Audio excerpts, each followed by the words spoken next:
Hello guys, नमस्ते। कैसे हैं आप सब लोग? Thank you so much for watching my channel @Prashant podcast.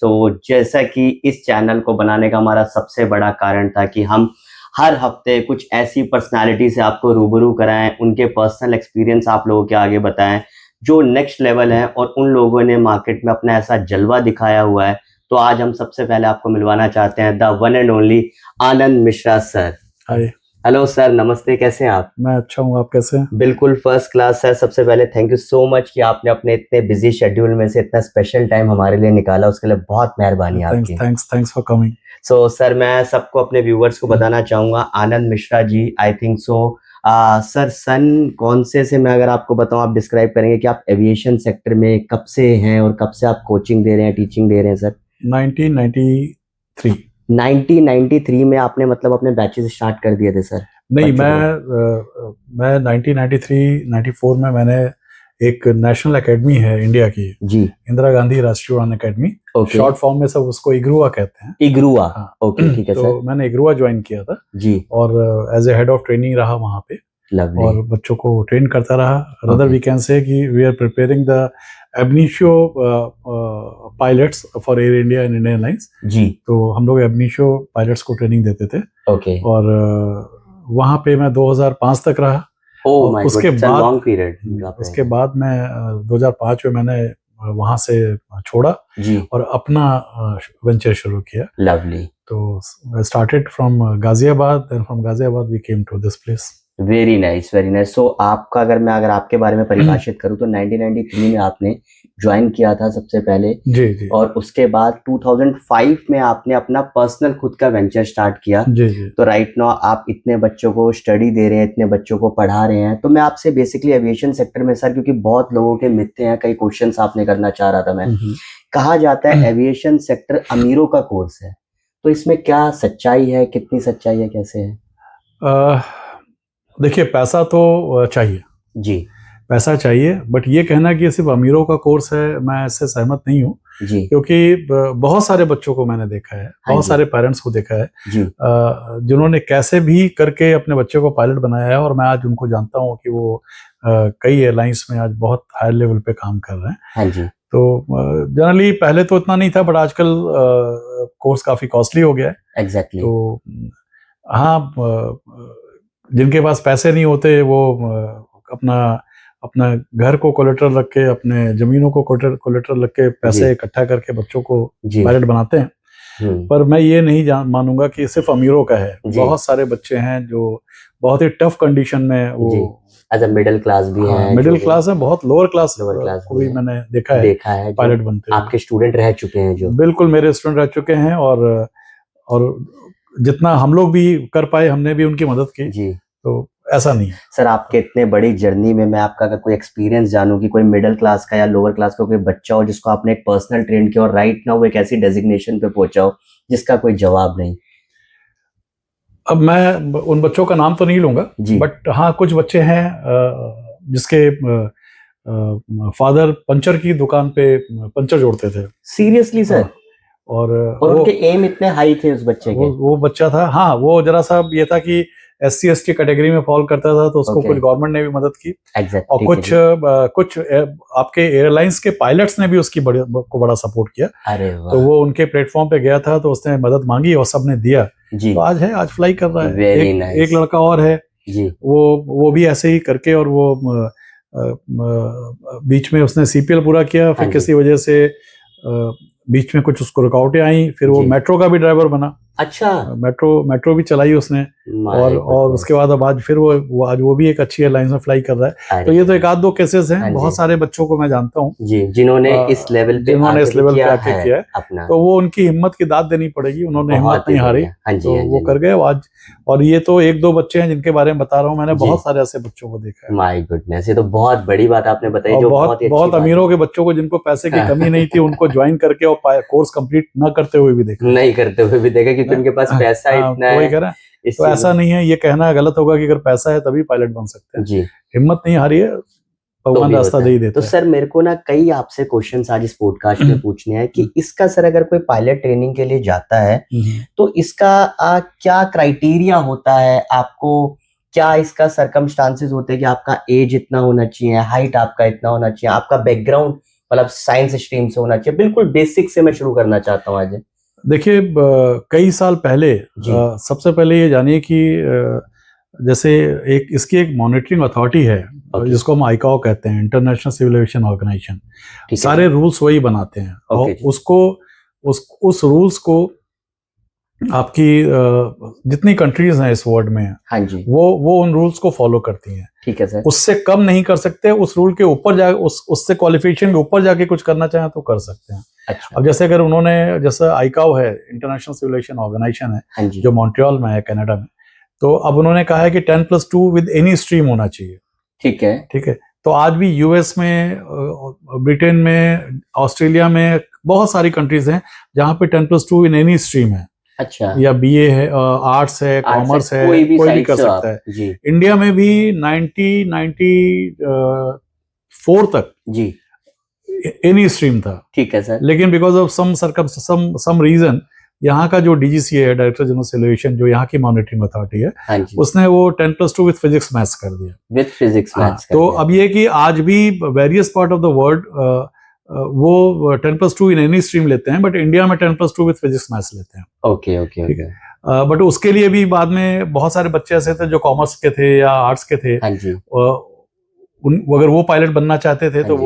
वो भी काफी परेशान हुए क्या करना चाहिए। बिल्कुल। हाँ जी। तो गवर्नमेंट ऑफ इंडिया ने उनके लिए भी एक रास्ता खोला, अच्छा। और वो एक नेशनल ओपन स्कूल है, एनआईओएस बोलते हैं जिसको। हाँ जी जी। तो वो स्पेशली उन बच्चों को जो कॉमर्स से या आर्ट्स से जो 10+2 कर चुके हैं, जी। उनके लिए फिजिक्स मैथ्स से अलग से 2 सब्जेक्ट से ऑन डिमांड एग्जाम ऑन कराते हैं। Demand exam. और बहुत सारे बच्चे ऐसे हैं, अभी ये बहुत बच्चे हमारे साथ हैं जिनको अभी हम लोग पढ़ा रहे हैं, जो उसमें आर्ट साइड से थे। हाँ, और वो एनआईएस से वो मैथ्स और फिजिक्स लेके उन्होंने पास किया। ठीक है। बहुत सारे बच्चे ऐसे होते हैं जो बायोलॉजी से होते हैं, हाँ जिनके जी। जो फिजिक्स किया होता है उन्होंने, जी। लेकिन वो अपना एनआईएस से एक सब्जेक्ट मैथ्स से एग्जाम पास करके जी। And they appear for the pilot. Okay okay okay okay. तो इस तरीके से होता है। एंड सर मैं अगर पूछना चाह रहा हूँ, अगर आपने किसी आर्ट साइड के बच्चे को, उसने ये आपके दोनों सब्जेक्ट जो आपने मुझे बताया उसमें क्लियर भी किया, उसके बाद इसका टाइम ड्यूरेशन कितना होता है इस कोर्स का पूरा?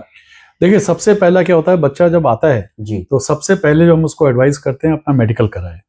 ठीक है। ठीक है, मेडिकल में भी एक क्लास 1 मेडिकल होता है, क्लास 2 मेडिकल होता है। ठीक है। क्लास 2 मेडिकल होता है कि वो फ्लाइंग शुरू करने का क्राइटेरिया होता है, ठीक है। और क्लास 1 मेडिकल होता है जब उसको लाइसेंस, सारे फ्लाइंग पूरी कर ले, सारी रिक्वायरमेंट पूरी कर ले, ठीक है जी। और जब वो लाइसेंस लेने जाता है तब उसको क्लास 1 मेडिकल सबमिट करना पड़ता है। ओके।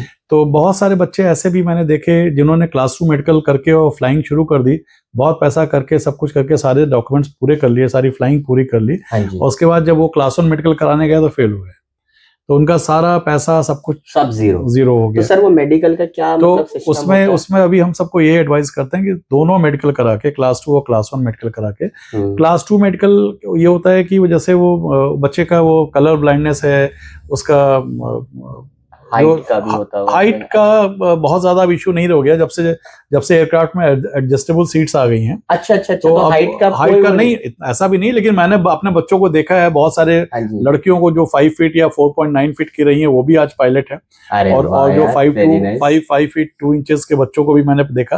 तो यहाँ पे एक्चुअली पहले बहुत सारा दिक्कतें आती थी। पहले ये होता था कि बच्चा जरूरत से ज्यादा लंबा है तो वो हाँ कॉकपिट जी। में नहीं घुस पा रहा हाँ है, जी। तो उसको बोले नहीं, आप फ्लाइंग नहीं कर सकते। जरूरत से ज्यादा छोटा है तो पता लगा उसका पैर ही नहीं पहुंच रहा है पैडल्स पे, एग्जैक्टली, है ना। बिल्कुल। तो अब तो जब से एडजस्टेबल सीट्स आ गई तो आगे पीछे ऊपर सब नीचे कुछ कुछ भी हो करके, जाता तो है। अब जनरली हाइट उतना बड़ा मेजर पॉइंट नहीं रहा अभी। अनलेस अनटिल वो खली जैसी हाइट पा जाए तो फिर हाँ नहीं। जी।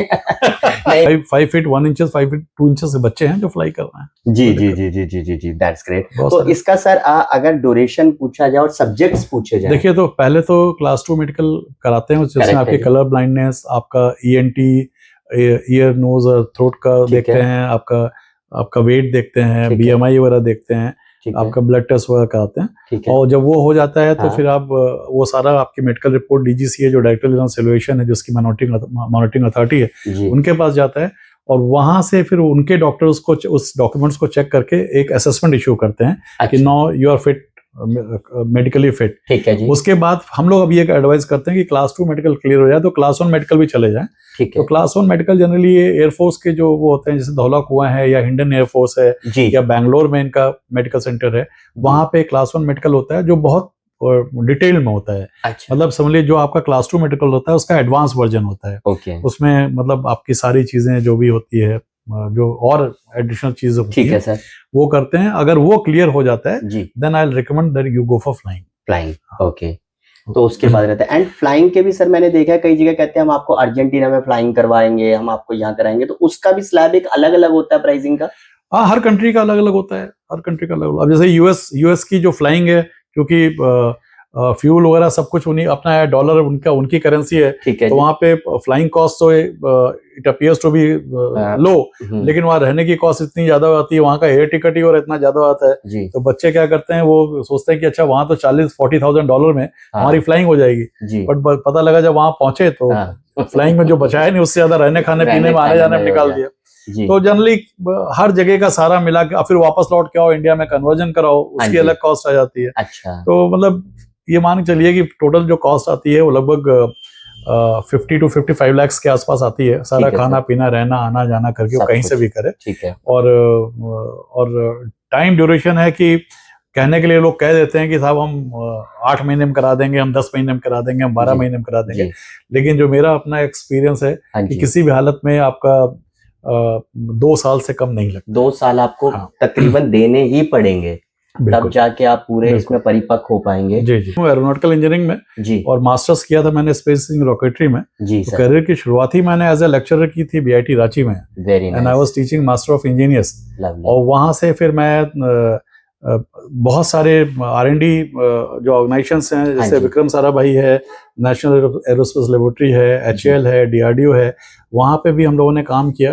ओके, कहीं पे एज ए ट्रेनी काम किया, कहीं एज ए ग्रेजुएट ट्रेनी काम किया, कहीं as a post graduate trainee काम किया। ठीक है जी, So we got the good exposure for everything. Then we were in the Ministry of Civil Aviation also for some time. फिर ओके, मैं एग्रुआ भी रहा।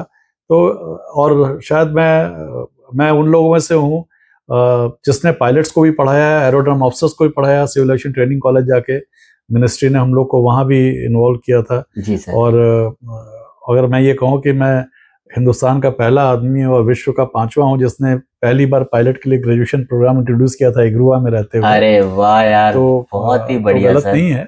जी सर, और आज हिंदुस्तान के मैक्सिमम पायलट्स को ग्रेजुएशन कराने का भी मुझे सौभाग्य प्राप्त है। वेरी बहुत सारे नाइस, लोग हैं जिन्होंने यहाँ से ग्रेजुएशन और पोस्ट ग्रेजुएशन किया है हम लोगों के यहाँ से। हाँ जी, हाँ जी, तो अब जब इतना सब है तो अपना अपना तो कुछ लिखना बनता है। अरे बिल्कुल सर, और इतना स्पेशल लिखना बनता है, क्योंकि मुझे पता है आपकी अंडरटेकिंग में कोई भी बच्चा अगर पढ़ने आता है, क्योंकि मैंने आपके कई स्टूडेंट से भी आपकी बात करी, तो उन्होंने बताया कि आपके लेक्चर में इतनी एनर्जी आप बूस्ट अप करके भर देते हैं बच्चों में कि आप भूल जाते हैं कई बार कि 2-2, 3-3 घंटे भी आप कंटिन्यू रखते हैं, और वो बंदे इतना आपके साथ जुड़ जाते हैं कि 3 घंटे तक आप भी खो जाते हैं अपनी स्टडीज में। नहीं देखिए, जैसे मैंने इंजीनियर्स को भी पढ़ाया, जी, आज मैं पायलट्स को पढ़ा रहा हूँ। जी, तो मैं हमेशा, मेरा ये मानना है कि जो इंजीनियर को पढ़ाना बहुत आसान है, अच्छा, और पायलट्स को पढ़ाना, because they are the practical flyer. वो प्रैक्टिकली फ्लाई करते हैं, उनके क्वेश्चंस पे प्रैक्टिकल्स पे बेस्ड होते हैं। हाँ जी, तो और उनको, क्योंकि मैं इंजीनियर भी हूँ, मैंने रिसर्च एंड डेवलपमेंट में भी काम किया है, मैंने एयरक्राफ्ट के मेंटेनेंस में भी काम किया है, और लगभग हर फील्ड में जहाँ पे लोग प्रैक्टिकल एक्सपोजर नहीं पाते हैं, मुझे इस बात का मौका मिला कि मुझे वो एक्सपोजर मिल पाया। जी, तो जब मैं उनको पढ़ाता हूँ, अगर मैं उनको इंजन के बारे में बता रहा हूँ, तो चूंकि इंजन पे मैंने काम किया है जी, बिल्कुल, और हाँ जी, रिसर्च एंड डेवलपमेंट में मैं उसकी आर&डी भी जानता हूँ, जी, और उसके प्रोपेलर को खोल के, उसके इंजन को पार्ट्स को खोल के, उसके एक एक नट के बारे में जानता हूँ। वेरी तो जब नाइस मैं सर, उन्हें बताता हूँ तो मेरे सामने सारी पिक्चर आती है ना, हाँ वो सब कि कुछ, हाँ हाँ, सारी ये की थ्योरी सारी, तो है ही है, साथ बिल्कुल, साथ भाई ऐसा दिखता है, ऐसा होता है, इसमें ऐसे करते हैं। हाँ जी, तो वो सारी चीजें हैं। तो हाँ, कुछ अलग तो हो ही जाता है, बट ये भी देखना पड़ता है कि उनको जरूरत से ज्यादा ना बता दूं कि उनको समझ में ही ना आए। Because one thing we have to always remember जी, that we are making them pilots, flyer, we are not making them scientist and all.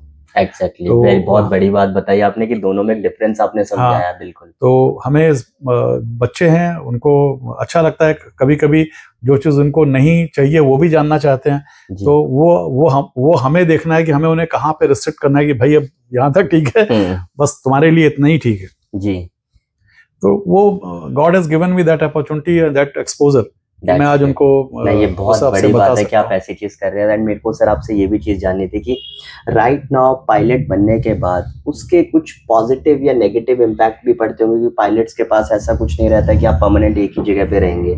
कभी आपको कहीं रहना है, कभी कहीं रहना, ऑब्वियसली आप घर को अपना मिस करते होंगे। ये कहीं ना कहीं एक पॉइंट देखिए, मैं हमेशा बच्चों से कहता हूँ जब मैं पहली बार जाता हूँ कि जी अगर इस लाइन को आप ग्लैमर्स की वजह से चूज कर रहे हैं कि आपको लगता है इसमें बहुत पैसा है हाँ जी और आपको लगता है कि पूरा देश विदेश घूमेंगे, जी तब तो आप इसमें मत आइए। सीरियसली। अगर अगर अगर आप रियली आपके अंदर पैशन है, हाँ जी लगता है कि मैं फ्लाई नहीं करूंगा तो मैं कुछ नहीं करूंगा, मुझे हाँ फ्लाइंग करनी ही करनी है। हाँ जी, बहुत सारे बच्चे ऐसे मैंने देखे जो अगर उनको जैसे फ्लाइंग पे नहीं जाते हैं तो पागल से हो जाते हैं। हड़बड़ा जाते हाँ, हैं। हाँ जी तो अगर इस टाइप का पैशन आपके अंदर है then you come for this. Otherwise होता क्या है कि इनिशियली तो आपको बड़ा अच्छा लगता है, हाँ जी शुरू के 1 आध साल आप बहुत अच्छा महसूस करते हैं, आप जा रहे हैं, आप कभी यूएस में हैं, कभी यूके में हैं, कभी बिल्कुल। कहीं हैं।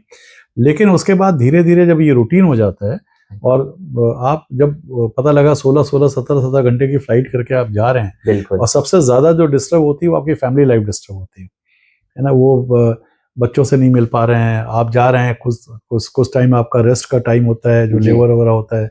उसके बाद एक डीजीसीए की अपनी रूलिंग है कि आप एट ए स्ट्रेच बस इतनी फ्लाइंग कर सकते हैं, उसके बाद आपको 24 घंटे 48 घंटे का रेस्ट लेना है। जी और उस रेस्ट में आप जेटलैग में ही रहते हैं, सिर घूमता ही रहता है, इतना लंबा आप ट्रेवल करके ट्रैवल जाते हैं। करेंगे तो एग्जैक्टली। तो ले दे के देखा जाए तो कुछ दिनों के बाद वो परेशान होना शुरू हो जाते हैं। मतलब 1-1.5 साल बाद ये हाँ, फीलिंग आ दो जाती तीन है। साल के बाद परेशान हो जाते हैं। हम्म, तो लेकिन जिनका पैशन होता है कि नहीं मैं फ्लाइंग के बिना नहीं रह सकता, हाँ वो जी, बहुत मेरी वो जिंदगी ये हाँ है। वो बहुत एंजॉय करते हैं। जी तो इसलिए मैं हमेशा कहता हूँ कि अगर आप रियली फ्लाइंग करना चाहते हैं हाँ जी और आपको लगता है नहीं ये आप फ्लाइंग अगर आप नहीं करेंगे तो आप नहीं रह पाएंगे, जी। Then only you come for this line. Glamour को लेके मत आइए। आज के ठीक। टाइम पे बट काफी लोगों का ग्लैमर को लेके ही इस फील्ड में वो आना बाद में हो बहुत गया है। परेशान होते हैं, ओके, वो बाद ये में बहुत आपने परेशान होते हैं। सीरियसली हमारे लोगों को एक बहुत बड़ी चीज बताई है, क्योंकि आज के टाइम पे एक लोग होड़ देखकर कि यार ऐसा बनना है, इनका लाइफस्टाइल एक बहुत नेक्स्ट लेवल है, क्योंकि इसमें आपसे अच्छा एक्सपीरियंस कोई नहीं जान सकता सर, क्योंकि आपने भी कितना अपनी फैमिली के साथ सेक्रीफाइस किया होगा, आप बाहर रहते होंगे, नहीं मिल पाते होंगे।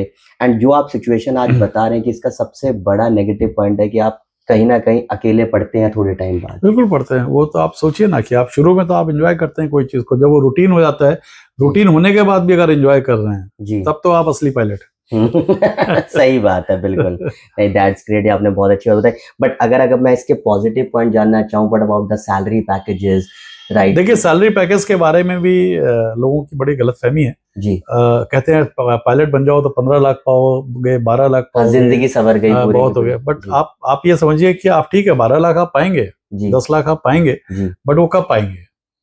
हम्म, जो चीज आप आज से 10 साल बाद पाएंगे उसके ख्वाब में आप शुरुआत कर रहे हैं, बिल्कुल और पता सर। लगा जब पहुंचे तो आपको मिल रहा है 1.25 लाख, हम्म, 1.5 लाख। जी और उसके बाद धीरे धीरे जैसे जैसे आपको एक्सपोजर, आपका फ्लाइंग एक्सपीरियंस होता जाता है, कुछ सर्टेन एग्जाम्स होते हैं, आप एटीपीएल करते हैं, फिर आप कमांड में आते हैं, कैप्टन बनते हैं, फिर चेक पायलट बनते हैं, फिर इंस्ट्रक्टर बनते हैं, फिर एग्जामिनर बनते हैं।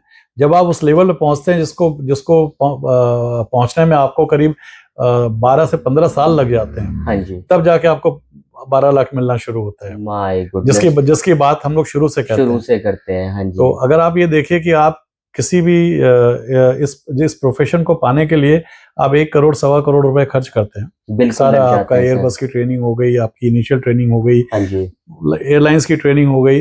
अब आप 1.25 करोड़ रुपए खर्च करने के बाद अगर if you start your life और दिस वन सैलरी विद 1,25,000 और 1,50,000 या कहीं 1,60,000, तो फिर तो देखा जाए तो जितना आपने खर्च किया तो आप तो उसका ब्याज भी नहीं पा रहे हैं, बिल्कुल, बहुत है ना। बड़ी बात बताई तो आपने अगर आप सर। ये सोच के आ रहे हैं तो ऐसा नहीं है, क्योंकि जो 12 लाख 15 लाख 10 लाख जिस सैलरी के लोग बात करते हैं, हाँ जी वो सैलरी पाने में आपको सालों लग जाते ओके।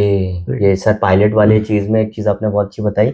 एंड ये चीज मैं आपको पूछना चाहता हूँ सर कि चलिए पायलट के साथ ये चीज होगी, अब जो आते हैं हम कैबिन क्रू ग्राउंड स्टाफ में, इन चीजों में कैबिन क्रू में जैसे अगर कोई आता है तो उसमें आई थिंक सो हाइट का भी रहता है, वेट का भी रहता है, सारी हाँ, चीजें। केबिन क्रू में तो काफी वो है, काफी रिस्ट्रिक्शन है। बहुत सारी चीजें हैं, लुक्स जैसे का भी कहते हैं बहुत लोग। ज्यादा है। एक्सटीरियर अच्छा होना चाहिए, इंग्लिश आपकी बहुत अच्छी होनी चाहिए, ठीक है। और अगर आप एक आध दो और लैंग्वेज जानते हैं तो आपके लिए प्लस पॉइंट होता है। ठीक है। और चेहरे पे कोई या बॉडी में हाथ पे जो चीज दिखती है, हाँ जो जी। जो एक्सपोज होती है, जी उस पे कोई स्कार नहीं होना चाहिए, टैटू नहीं होना चाहिए। जी। बहुत सारे लिमिटेशंस हैं केबिन क्रू के लिए। कैबिन क्रू के लिए। और ओके। कुछ एयरलाइंस अच्छा पे करती हैं, कुछ एयरलाइंस नहीं।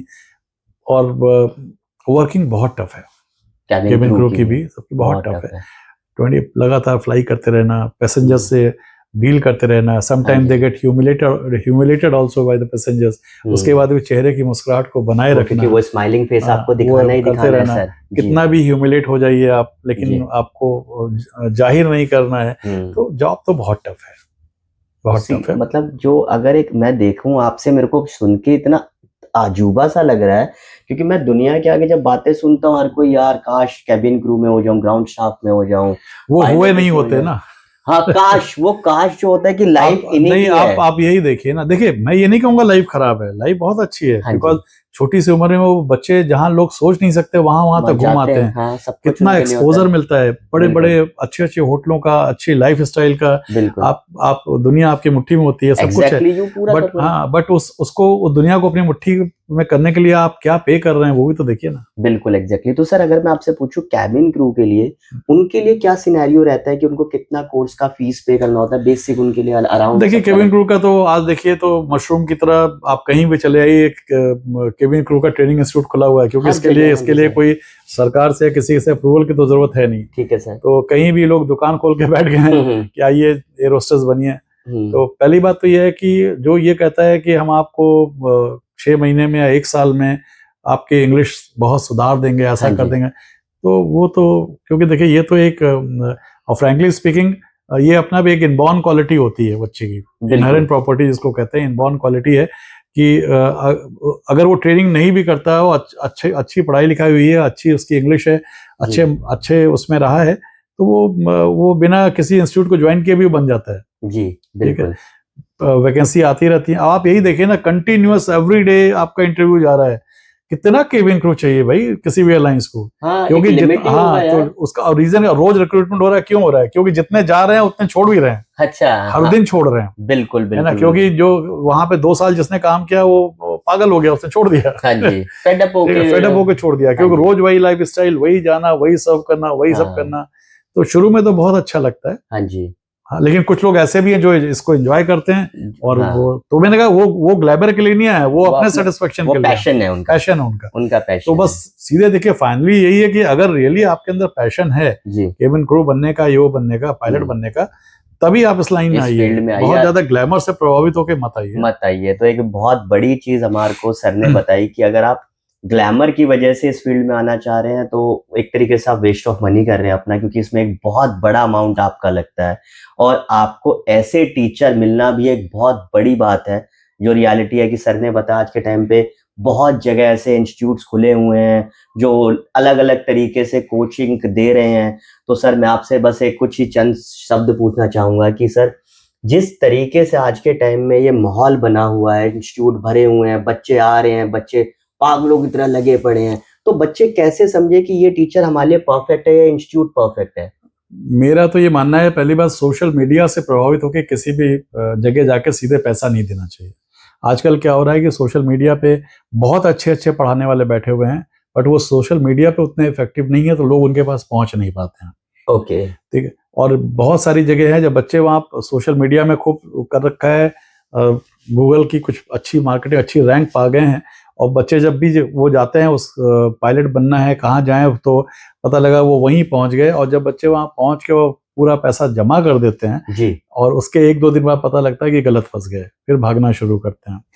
तो कुछ बच्चे तो ऐसे हैं जो गलत फंस जाते हैं, बट खुद इतने अच्छे होते हैं कि वो अपने आप ही कर ले जाते हैं। जी जी जी ठीक है, जी। बट कुछ ऐसे होते हैं जो लगभग बर्बाद हो जाते हैं। बर्बाद हो जाते हैं क्योंकि तो बहुत हाँ, तो बड़ा मैं अमाउंट इसमें तो लगता बस है। एक ही सलाह दूंगा कि आप सोशल मीडिया से उससे बताइए, क्योंकि कुछ ही टीचर ऐसे हैं जो रियली बहुत अच्छे हैं यहाँ पे, जी। बहुत अच्छे हैं।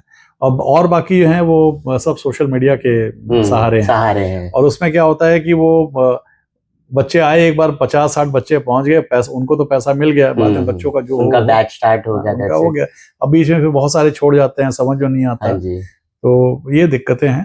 तो मेरा ये मानना है कि सोशल मीडिया पे पूरी तरह से ट्रस्ट मत करिए, जी आप खुद भी आइए, पर्सनली वहां पे जाइए, वहां पे बच्चों से बात करिए, जो बच्चे वहां पे ऑलरेडी पढ़ रहे हैं उनसे बढ़िया आपको कोई नहीं कोई नहीं बताएगा, बच्चा ही सही सजेस्ट कर देगा तो कि वो चाहे वो फ्लाइंग क्लब को सेलेक्ट करना हो, चाहे कुछ भी हो, हाँ जी आप इतना पैसा लगाने जा रहे हैं, करोड़ों रुपए लगाने जा रहे हैं, तो कम से कम इतना तो कर सकते हैं कि 2-4 दिन और वेट करके वहां पे जो बच्चे पढ़ रहे हैं उनसे फीडबैक लीजिए, वो आपको सबसे बड़ा फीडबैक देंगे। नहीं, दैट्स ग्रेट। नहीं सर ने एक बहुत अच्छी गाइडेंस दी है हम सबको कि कहाँ से आपको किस तरीके से बच्चा ही अपनी खुद की पर्सनालिटी को समझ सकता है और अपने साथ में अपने दोस्तों से पूछ सकता है कैसा इंस्टीट्यूट है, क्योंकि हर कोई बंदा एक फीडबैक अच्छा ही देगा, स्टूडेंट एक बहुत अच्छा फीडबैक देगा। और सर ने पर्सनली मुझे बताया था, क्योंकि सर ना सोशल मीडिया पे हैं, कोई इतना इंटरेक्शन नहीं करते, कोई अपनी पब्लिसिटी नहीं करते, कोई प्रमोशन नहीं करते। इन्होंने आने से पहले ही मुझे क्लियरली कर दिया था कि मेरा कोई प्रमोशन नहीं चाहिए, आई एम फुलफिल। ये फुलफिल है अपनी लाइफस्टाइल में बहुत ज़्यादा। और सबसे अच्छे इंसान की कला वही होती है जो अपनी ज़बान से, अपनी पढ़ाई से लोगों को आकर्षित करे, ना कि सोशल मीडिया से। सर दिल से बहुत बहुत धन्यवाद है आपका कि आप हमारे बीच में आए और आपने इतनी अच्छी बातें बताई, सारे पॉजिटिव नेगेटिव पॉइंट्स बताए, और आभारी हैं आपके कि आपने इतना समय हमें दिया, और ऐसे ही हमारे ऊपर अपना हाथ बनाए रखिएगा सर, और ऐसे और को बढ़ा रखेंगे। Thank you so much. Thank you so much sir, thanks a lot, thank you so much.